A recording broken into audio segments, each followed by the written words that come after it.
menjadi musisi itu segala-galanya gitu. Jadi akhirnya memang seluruh potensi, baik waktu, pikiran, tenaga, itu semua dicurahkan untuk musik. Saya akhirnya tinggalkan semua itu, baik ngajar maupun profesi sebagai pemain musik profesional. Nah, ketika saya kemudian menemukan satu hal lain yang jauh lebih penting, jauh lebih prioritas gitu kan, maka ini kemudian kedudukannya naik di atas musik gitu.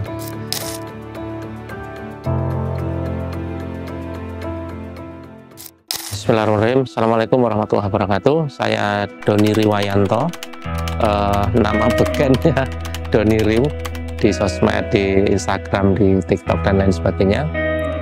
Saya lahir di bawah kaki Gunung Prau dari seorang bapak keluarga muslim. Cuma bapak itu dulu sempat berprofesi jadi seniman, pernah jadi seniman pelukis bulu ayam. Lukisannya sempat dikoleksi oleh presiden pertama kita, Pak Harto, sempat dikoleksi juga oleh Ratu Juliana kalau tidak salah waktu itu. Dan kemudian main musik juga, cuma musiknya enggak terlalu profesional menghasilkan. Kalau di dunia lukis waktu itu menghasilkan. Tapi kemudian bapak itu di hampir akhir usia itu lebih giat berdakwah gitu.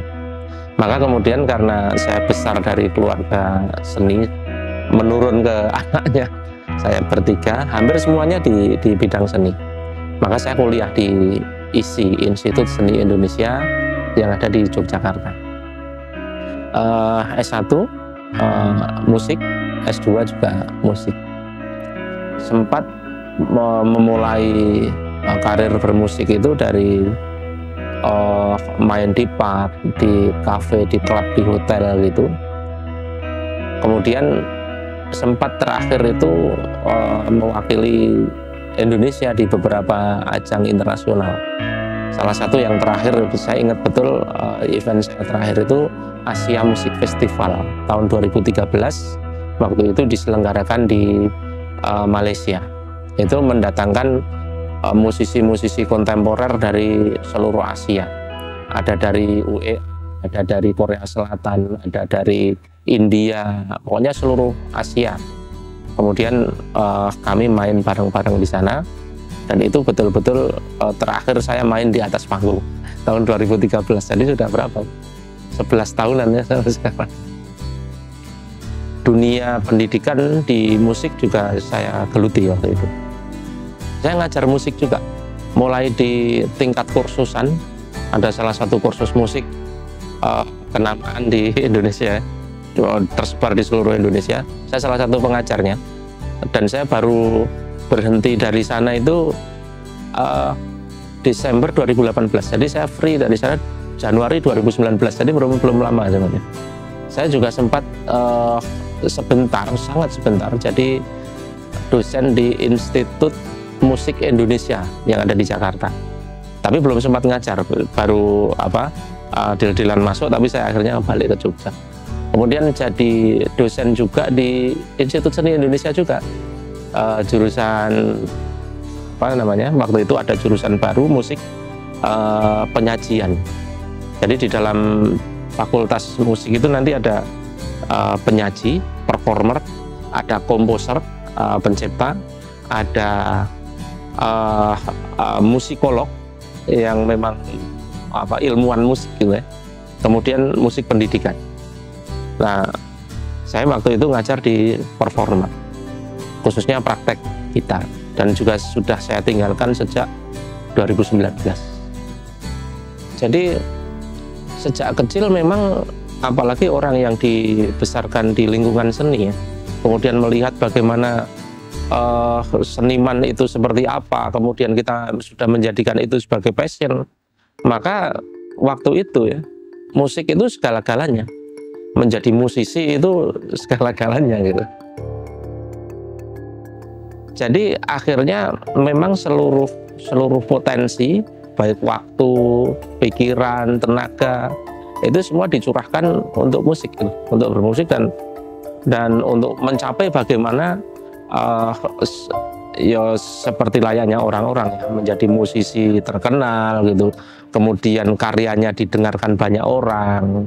Jadi banyak hal yang menjadi apa ya, yang dikejar di sana. Harta jelas, popularitas jelas, ya selayaknya apa ya, mengejar dunia ya itu harta, popularitas dan lain sebagainya. Kalau ngomong soal prinsip itu pasti terpengaruh dengan peradaban yang sedang berkembang. Ya kalau boleh sebutkan, hari ini peradaban yang sedang berkuasa itu kan kapitalis, liberal, dan lain sebagainya. Maka pandangan-pandangan kapitalis, liberal itu masuk ke relung hati seniman yang memang dibesarkan oleh peradaban itu gitu.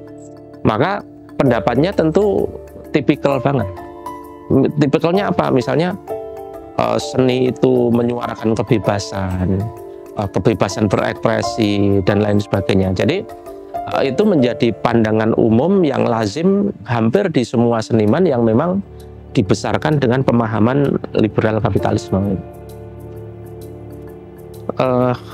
Khusus di musik ya, khusus di musik itu ada, kalau istilah kami di akademis itu ada musik absolut, ada musik program. Musik program itu musik yang menceritakan tentang hal lain. Musik menceritakan tentang cinta. Musik menceritakan tentang alam, tentang kepedulian. Musik menceritakan tentang sosial dan lain sebagainya. Tapi ada juga musik absolut. Musik absolut itu tidak menceritakan tentang apapun. Ya hanya just bunyi. Hanya kita memainkan bunyi-bunyian yang kemudian secara komposisi bagus gitu. Nah biasanya kalau orang awam menyebutnya kayak gini, nih musik instrumental. Musik instrumental yang tidak menceritakan apa-apa. Misalnya beberapa jazz yang bukan jazz standar. Kalau jazz standar masih ada lagunya. Kalau jazz yang sudah kontemporer gitu, biasanya dia hanya eksplorasi bunyi. Maka yang dinikmati bunyinya itu. Nah, saya waktu itu lebih tertarik kepada itu, lebih tertarik kepada musik absolut. Tidak mempedulikan soal liriknya bahas apa, itu tidak mempedulikan soal itu.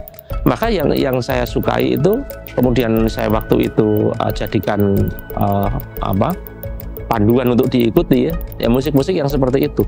Kemudian kita mengeksplor teknik yang ada di dalam gitar misalnya, mengeksplor teknik yang ada di dalam elemen-elemen nadanya, elemen-elemen ritmenya, elemen-elemen bunyinya dan lain sebagainya.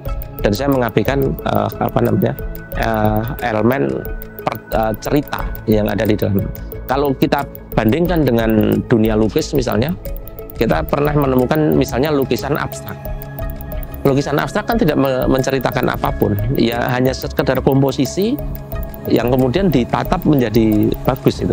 Berbeda dengan misalnya lukisan realis yang menggambarkan realitas itu, realisme sosial. Nah, ini itu tidak begitu, dan ini sebenarnya bukan bebas nilai ya. Seni absolut itu bukan bebas nilai. Yang kemudian kalau di musik menjadi musik absolut. Kalau di dalam seni rupa, seni lukis misalnya abstrak tadi, itu bukan bebas nilai, bebas ideologi, bukan. Ini sebenarnya juga anak dari ideologi. Ideologi apa? Ideologi sekuler liberal. Karena ideologi liberal sekuler itu kan memisahkan antara agama dengan negara, kan gitu. Kalau yang umum sekarang begitu. Tetapi sesungguhnya yang dipisahkan tidak cuma itu, tetapi semua dipisahkan, termasuk seni. Seni dari sosial, seni dari lingkungan, seni untuk seni. Maka itulah kemudian muncul di dalam bahasa Prancis itu art pour art, seni untuk seni. Kemudian di Indonesia menjadi seni murni gitu. Nah, saya waktu itu karena terbesarkan oleh peradaban itu, maka saya memandang seperti itu ya, seni untuk seni, bukan untuk yang lain. Termasuk untuk industri gitu. Seni untuk industri. Artinya ketika kita berkarya itu tidak mikir ini laku atau tidak gitu. Karena kalau mikir laku atau tidak, ini seni untuk industri, seni untuk nyari duit, bukan untuk seni itu sendiri. Nah, saya bukannya kemudian menafikan itu, bahwa manusia butuh duit itu iya, tetapi karya untuk nyari duit, misalnya main di pub dan lain sebagainya, atau main lagu pop yang mudah diterima pasar, dengan berkarya yang memang pengen menunjukkan kemampuan kami dalam mengeksplorasi bunyi, itu menjadi dua hal yang berbeda gitu. Saya berkarya yang memang seni untuk seni, tidak peduli orang suka atau tidak. Kemudian ada yang berkarya memang untuk nyari duit, untuk jualan. Nah, saya melihat dua itu, terus kemudian yang ini dijalani, yang ini juga dijalani. Jadi yang seni untuk seni dijalani, dan karena kita realistis saja, hidup nyari duit ya ada seni yang memang untuk nyari duit gitu. Kita semua manusia itu tidak mungkin terlepas dari pandangan hidup. Sadar atau tidak sadar, manusia itu mengambil sebuah pandangan hidup yang kemudian pandangan hidup itu dijadikan sebagai pondasi bagi kehidupannya gitu. Boleh mengakui, boleh tidak, boleh sadar, boleh tidak, semua orang begitu gitu. Nah, kalau orang yang tidak sadar, otomatis dia akan terdevelop oleh lingkungan yang di mana dia hidup gitu. Sekarang ini kita hidup di kondisi peradaban sekuler, liberal, maka mau tidak mau, sadar atau tidak sadar, seseorang dibentuk menjadi orang-orang sekuler, orang-orang liberal, seluruh pandangannya. Nah, saya juga termasuk kan, ya, bagaimana saya juga bagian dari orang yang berada di peradaban itu, maka saya terbentuk oleh itu, bahwa standarnya itu misalnya kebebasan berbicara, kebebasan berekspresi, semua agama itu benar, hak asasi manusia dan lain sebagainya, itu menjadi pandangan umum gitu.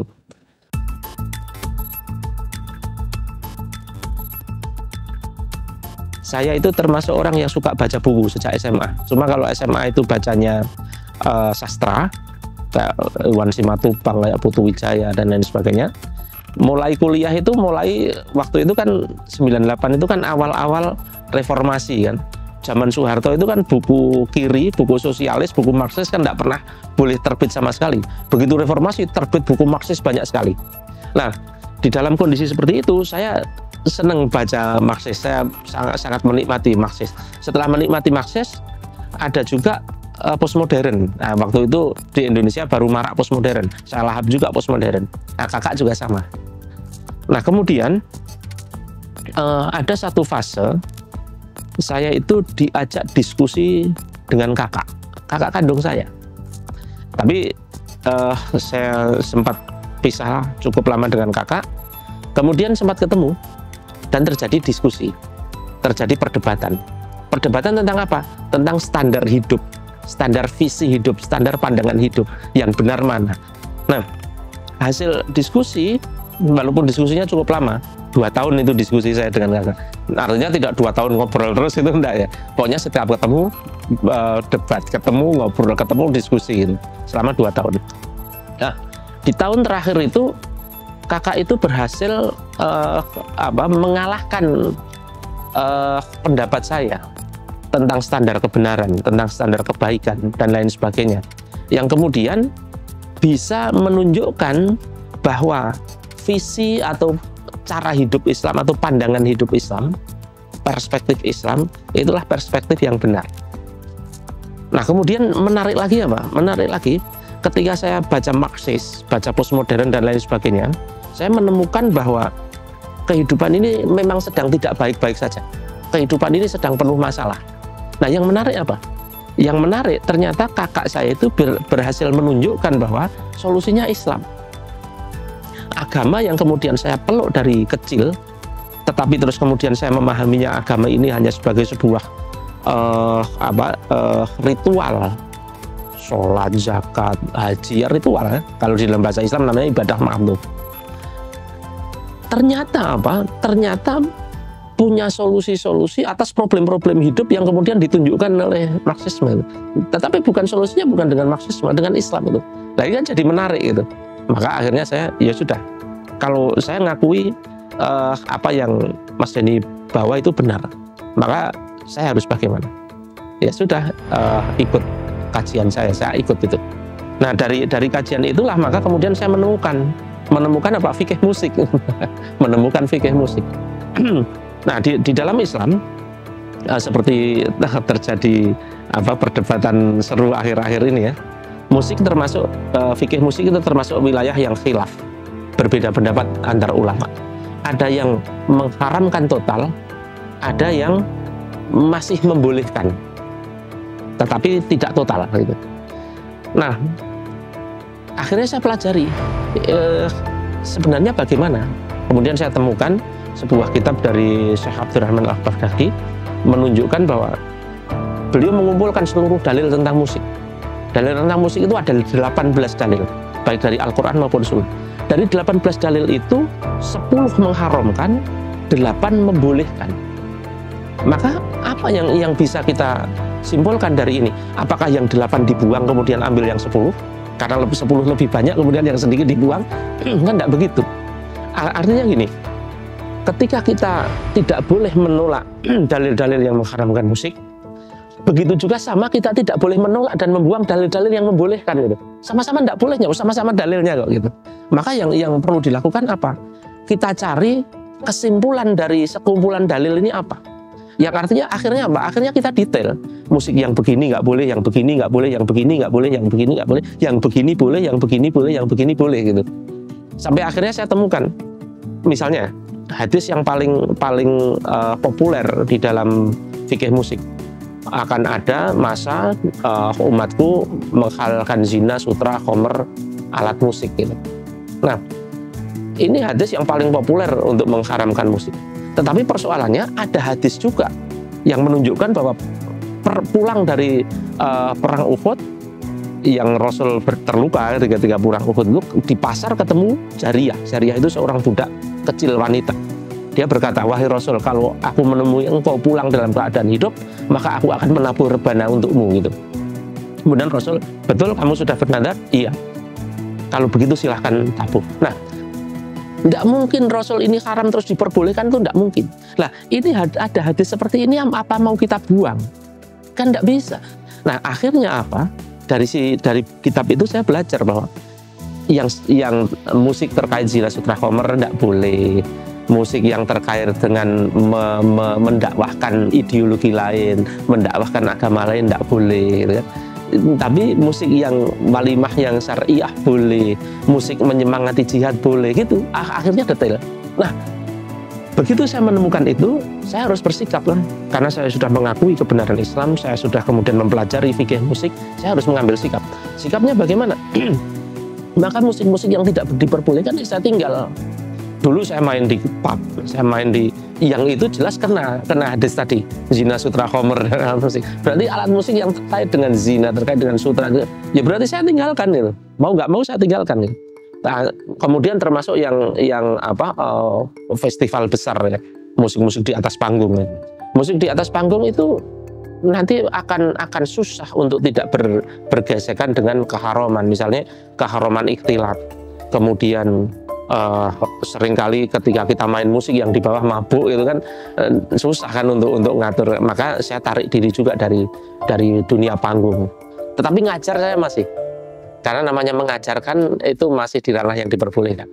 Walaupun nanti ada titiknya juga saya harus meninggalkan mau tidak mau. Titiknya itu ketika gini, di salah satu kurikulum yang kemudian saya mengajar itu ada lagu-lagu gereja, lagu.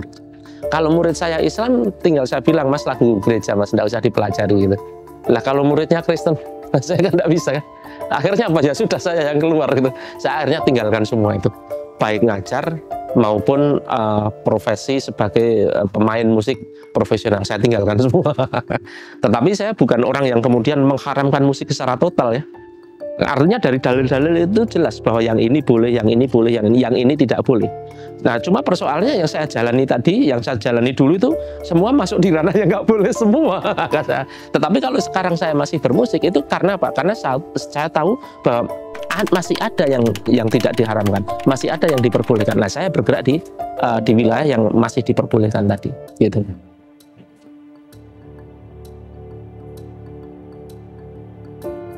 Teman-teman pasti sering dengar tentang ungkapan musik itu bahasa universal, betul ya? Musik itu bahasa universal. Tetapi sebagai sebuah bahasa universal, maka dia juga tidak bisa secara spesifik. Yang disebut bahasa universal itu gimana sih? Misalnya gini, musik membawakan suasana sedih, itu universal.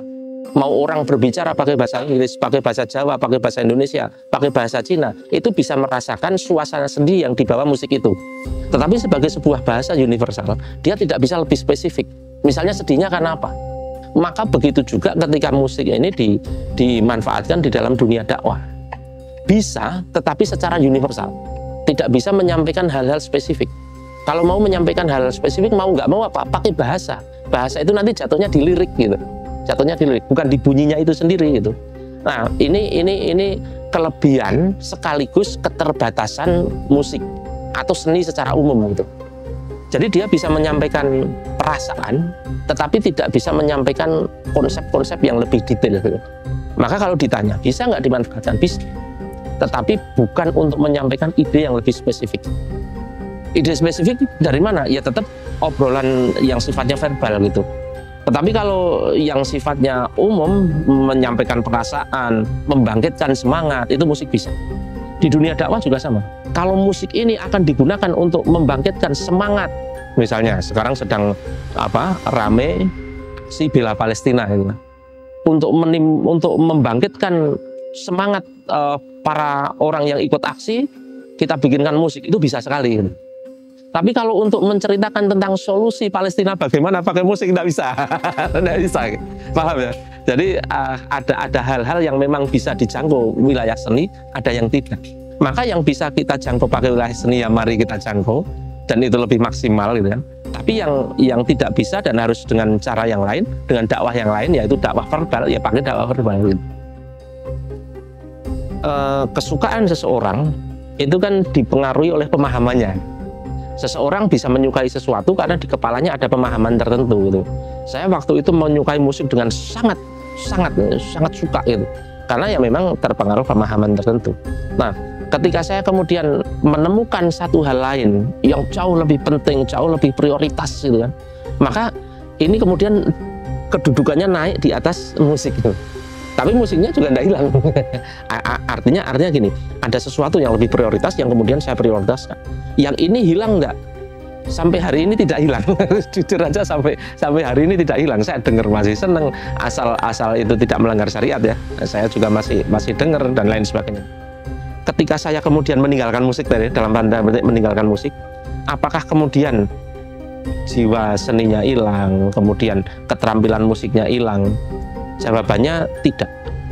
Kenapa tidak?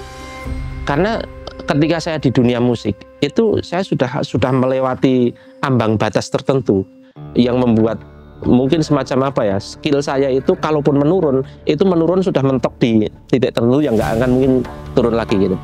Karena nanti skill musik itu kan macam-macam. Kalau baru belajar sebentar terus nggak belajar itu ya hilang sama sekali. Tapi kalau sudah belajar mentok gitu kan, kemudian lama nggak belajar, itu paling mentoknya di sini. Nggak mungkin turun lagi. Artinya saya walaupun lama nggak main musik, lama nggak main gitar gitu, suruh main tiba-tiba masih kalau sama orang umum masih jago lah gitu ya. Terus kemudian soal intuisi bermusik. Intuisi bermusik itu maksud saya gini, musik itu kan ada urusan fisik, misalnya jari, ada urusan ide kreatif yang ada di kepala. Nah ini juga tidak akan pernah hilang gitu. Makanya misalnya sekarang ya diajak jamming itu masih jalan. Itu kalau yang disebut jiwa seni, jiwa musik itu seperti itu, tidak hilang gitu. Cuma kita tahu ada yang lebih prioritas, nah persoalannya gitu. Kalau ngomong soal kebahagiaan itu berbeda dengan ngomong soal kesenangan. Kesenangan itu soal fisik. Kesenangan itu soal munculnya hormon di dalam diri kita. Munculnya hormon itu bisa muncul karena misalnya mendapatkan barang baru. Misalnya orang senang sepeda, lihat sepeda bagus dibeli, itu hormon endorfinnya muncul. Atau dia beli mobil baru, hormon endorfinnya muncul. Dia bertemu dengan orang baru yang dia sukai, dia datang ke pesta, itu hormon endorfinnya muncul. Itulah yang disebut kesenangan. Nah, kesenangan itu sifatnya mentok. Orang senang dapat sepeda baru, senangnya paling berapa detik, paling berapa hari, paling berapa bulan, paling berapa pekan. Setelah itu bosan kan, sudah. Dia butuh sepeda yang lebih bagus lagi, untuk lebih senang lagi. Dia butuh lebih lagi, untuk senang lagi. Maka menuntut terus itu kesenangan. Dan itu berbeda dengan kebahagiaan. Kebahagiaan itu bukan soal jasmani, bukan soal fisik, tapi soal hati. Misalnya begini, orang yang mengalami kebahagiaan ketika sholat malam itu wis mentok. Tidak seperti kesenangan yang kemudian minta lebih. Misalnya apa? Minta tahajudnya lebih banyak lagi kan enggak? Kebahagiaannya ya sudah mentok itu. Ketika sebelum saya mengambil jalan ini gitu kan, musik itu sebagai sebuah kesenangan. Musik sebagai sebuah kesenangan yang sekarang menjadi berbeda gitu. Karena yang kita cari tidak cuma kesenangan, tapi kebahagiaan. Nah, kebahagiaan itu apa? Kebahagiaan itu ketika kita menggapai ridho Allah. Nah, menggapai ridho Allah itu tidak selalu dengan musik kan. Bahkan musik itu hanya kecil aja. Nah, kalaupun kemudian dihubungkan bermusik dengan menggapai ridho Allah yang kemudian bisa dicapai, ya tentu saja ini bahagia, yang itu senang. Bedanya begitu. Rezeki itu wilayah gaib, bukan wilayah dohir, wilayah gaib. Nah, sesuatu yang gaib itu kita hanya bisa tanya kepada Sang Pencipta alam gaib, Allah Subhanahu wa Ta'ala. Cara bertanyanya bagaimana? Baca Al-Quran itu. Maka kita baca Al-Quran, cari ayat-ayat tentang rezeki. Nah, kemudian kita temukan banyak sekali ayat-ayat tentang rezeki. Misalnya, Allahu yabsutur rizqa liman yasha wa yaqdir. Allah lah yang meluaskan, melapangkan rezeki bagi siapapun yang Dia kehendaki dan kemudian menyempitkan. Artinya lapang dan sempitnya itu bukan karena apa-apa gitu, tetapi karena memang Allah gitu. Maka ini tidak berkaitan dengan cara apa yang dilakukan manusia. Misalnya begini. Nah, ini salah satunya kenapa saya juga berani meninggalkan musik sebagai sebuah profesi, karena melalui akidah Islam saya menemukan itu gitu. Artinya gini, mau rezeki itu mau dijemput dengan berprofesi sebagai pemusik, dengan menjadi pedagang, dengan menjadi dokter, itu tetap sama gitu. Tetap didapat itu, rezeki itu tetap didapat itu. Maka ketika saya menarik diri dari musik sebagai sebuah profesi, nah akhirnya padahal rezeki saya di situ, enggak, rezeki saya bukan dari musik, rezeki saya dari Allah gitu. Dan saya membuktikan benar, ketika saya meninggalkan musik sebagai sebuah profesi, saya juga mendapatkan rezeki dari jalan yang lain gitu. Karena jalan itu soal wasilah yang akan kita ambil saja gitu. Maka dengan mudah saya meninggalkan musik sebagai sebuah profesi karena keyakinan itu, keyakinan tentang rezeki. Kemudian uang. Pertanyaan saya begini, uang itu dan rezeki sama atau tidak? Uang dan rezeki sama atau tidak? Kan beda kan? Dari segi penciptanya aja udah beda. Rezeki yang menciptakan Allah, uang yang menciptakan manusia, itu aja udah beda, udah jelas kan? Maka mendekati rezeki itu mendekati Sang Pencipta. Tetapi Pencipta itu sudah pastikan rezekimu itu segini gitu, mandi pek itu segini gitu. Cuma itu rezeki loh, bukan uang loh. Ya, beda ya, itu rezeki. Nah, persoalannya ada satu lagi pasangan rezeki itu apa? Keberkahan. Rezeki luas, tidak berkah juga bisa. Rezeki luas, berkah juga bisa. Nah, mendekati keberkahan, ini mendekati rezeki yang penuh dengan keberkahan, ini dengan cara apa? Dengan mendekati Allah. Nah, mendekati Allah itu artinya dengan menjalankan apa-apa yang Allah ridhoi. Maka rezeki yang diberikan kepada kita menjadi berkah. Itu rezeki. Banyak atau sedikitnya duit, itu berbeda dengan banyak atau sedikitnya rezeki. Kalau banyak atau sedikitnya rezeki itu sudah ditetapkan oleh Allah. Tapi kalau banyak atau sedikitnya duit itu ada wilayah kita, ada wilayah upaya kita gitu. Nah, persoalannya duit banyak itu bisa berupa rezeki sedikit, apalagi keberkahan. Duitnya banyak tapi keberkahannya sedikit, bisa kan? Betul kan? Bisa juga duit banyak keberkahannya banyak, bisa kan? Bisa juga duit sedikit tapi keberkahannya banyak, bisa kan? Nah, kalau kita pengennya apa? Orang Jawa pengennya duitnya banyak, keberkahannya banyak kan gitu kan? Duit banyak, keberkahannya banyak, caranya bisa. Apa? Strategi manusiawinya itu jalan, strategi bisnis. Nah, ini sebenarnya ini sunatullah juga. Bagaimana memaksimalkan bisnis, marketing, branding, manajerial, keuangan, dan lain sebagainya dimaksimalkan. Artinya kita menjalani wilayah kita sebagai manusia, tetapi juga kepatuhan kepada Allah itu dijalankan. Maka duitnya banyak, keberkahannya banyak. Titiknya hanya di sini. Cuma persoalannya dia jadi nanjak. Karena apa? Yang dilakukan dua. Strategi secara manusiawinya juga harus keren, harus bagus. tetapi kepatuhan kepada Allahnya juga harus bagus. Maka dua hal yang dia upayakan dan dua hal pula yang dia dapatkan. Uang banyaknya didapat, keberkahannya didapat.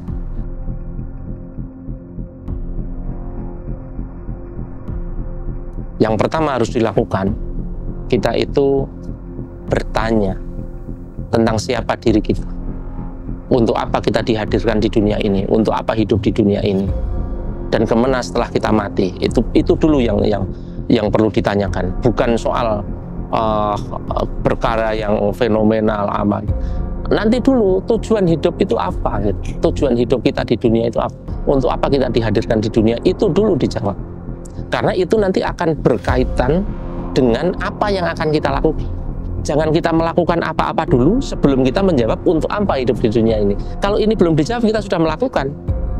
Gimana konsepnya? Wong tujuan aja belum tahu sudah melakukan.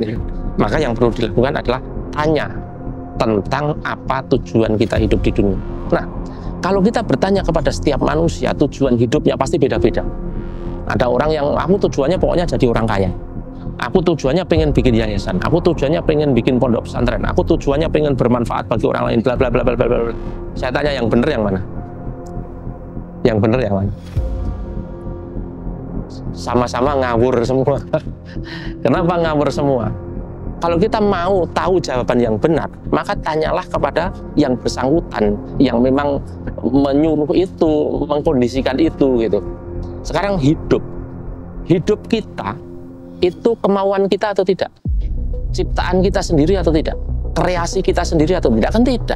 Kita itu dipaksa untuk hidup, dipaksa untuk lahir, dipaksa untuk hadir ke dunia. Yang maksa siapa? Yang mengkondisikan siapa? Allah. Allah lah sang pencipta kehidupan. Maka tujuan hidup itu kita tidak ngarang sendiri. Kita nggak bikin sendiri kehidupan kita. Tanya kepada siapa? Tanya kepada sang pencipta.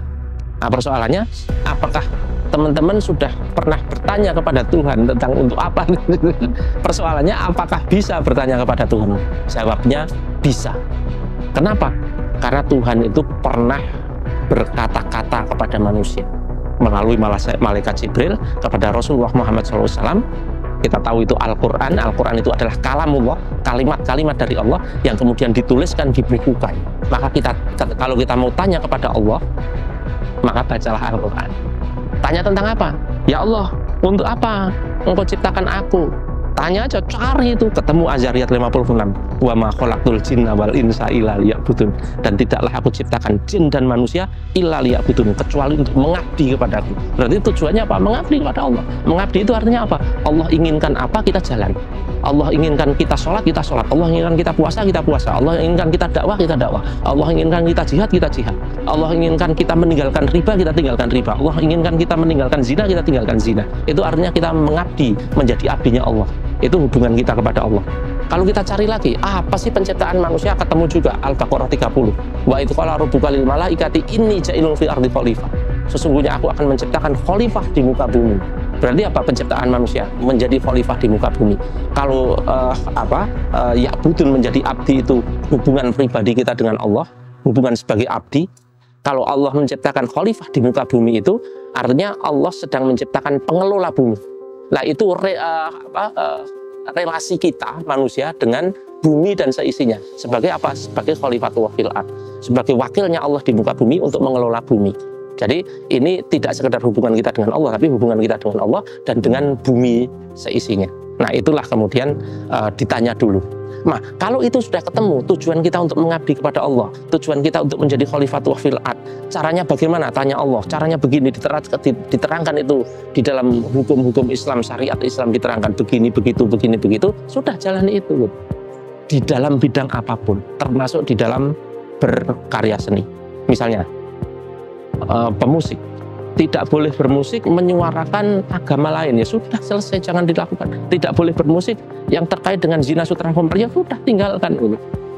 Di dunia lukis tidak boleh menggambar makhluk bernyawa, ya sudah tinggalkan. Kita itu cuma abdinya Allah, kita itu cuma hanya wakilnya Allah di muka bumi. Nah, maka sebelum kita berkarya, sebelum kita berpendapat, cuma tanya dulu, kamu itu siapa? Saya manusia, diciptakan oleh Allah sang pencipta. Untuk apa di dunia ini? Tanya kepada Allah. Allah jawab, wa ma khalaqtul jinna wal insa illa liya'budun. Wa idz qala rabbuka lil malaikati inni ja'ilun fil ardi khalifah. Sudah tahu? maka kita jalankan. Insya Allah kalau kita jalankan, kemudian semua orang mati dan kita pasti mati, kemudian kita akan kembali bertemu dengan hisabnya Allah. Ketika kamu aku beri kehidupan, apa yang kamu lakukan? Aku ikut engkau ya wes, tak kayak surga kan gitu kan. Ketika kamu hidup, kamu melakukan apa? Aku pokoknya menyelisih kamu terus, ya wes, neraka, selesai perkara. Oke? Apapun jenengan, mau seniman, mau militer, mau dokter, mau apapun, semuanya sama seperti itu.